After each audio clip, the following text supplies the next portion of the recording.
जी नाज़रीन, shine news TV नारो खां breaking news.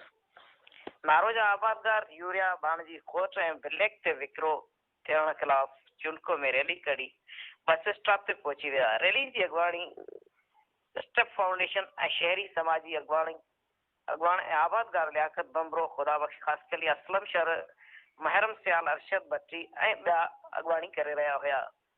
हिननि चयो त यूरिया बाण 1700 वारी ॿोरी 3200 रुपए में ब्लैक ते विकिरो करे रहिया आहिनि ऐं बाण दुकाननि ते रखण बजाए बास्तरनि जी औताकुनि ते लिकाए छॾियो आहे। हिननि चयो त हद जा अमलदार बि बाण डीलरनि सां बणियल आहिनि।